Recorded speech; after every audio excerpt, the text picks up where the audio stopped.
তামিমের অসুস্থতার বিষয়ে আরও জানাতে আমাদের সঙ্গে সরাসরি যুক্ত হচ্ছেন সহকর্মী রফিকুল ইসলাম খান। রফিক, এখন পর্যন্ত তামিমের সবশেষ আপডেট কি, কিছু জানা গেছে কিনা?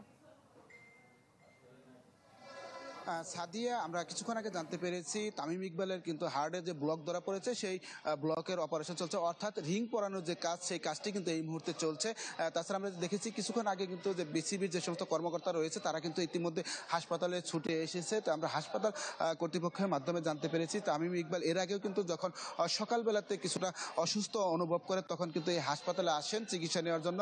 সেখানে চিকিৎসকের পরামর্শ নেওয়ার পর তারপরে তামিম ইকবাল আবার পুনরায় বিকেএসপিতে খেলার জন্য চলে যান। সেখানে যে যখন আবার অসুস্থ হয়ে পড়ে তখন কিন্তু তাকে হেলিকপ্টারে করে ঢাকাতে নিয়ে যাওয়া হচ্ছিল। তখন তামিম ইকবাল আসলে অসুস্থ বেশি বোধ করার কারণে জরুরি বিকেএসপির পাশে যে ফজিলাতুন্নেসা মেমোরিয়াল হাসপাতাল রয়েছে সেই ফজিলাতুন্নেসা মেমোরিয়াল হাসপাতালে তাকে নিয়ে আসা হয় এবং সেখানে কিন্তু আনার পরই তার ডাক্তারের নিবিড় পর্যবেক্ষণে নিয়ে যায় এবং তার বিভিন্ন টেস্ট পরীক্ষা করার পর দেখা যায় যে তার যে হার্টের ব্লক ধরা পড়েছে এবং সেই হার্টের ব্লক ধরার পর কিন্তু তামিম ইকবালের এই মুহূর্তে আসলে রিং পরানো সেটি চলছে, আমরা এতটুকু জানতে পেরেছি। Vision hot and cool AC 4-ওয়ে সলিনয়েড ভালভ টেকনোলজিতে হিটিং ও কুলিং দুই মোডেই কাজ করে সমানভাবে। Vision hot and cool AC. তো হাসপাতাল কর্তৃপক্ষ এবং যে বিসিবির কর্মকর্তারা রয়েছে তাদের সাথে কথা বললে হয়তো বিস্তারিত আমরা জানতে পারবো।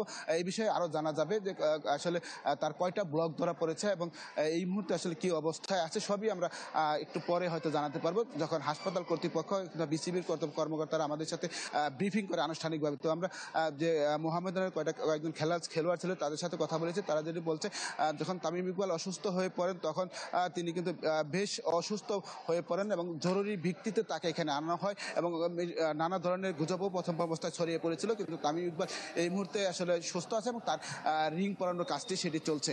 এই ছিল এখান থেকে সর্বশেষ খবর। রফিক, ধন্যবাদ আপনাকে। তামিম ইকবালের অসুস্থতার সবশেষ আপডেট জানাচ্ছিলেন সহকর্মী রফিকুল ইসলাম খান।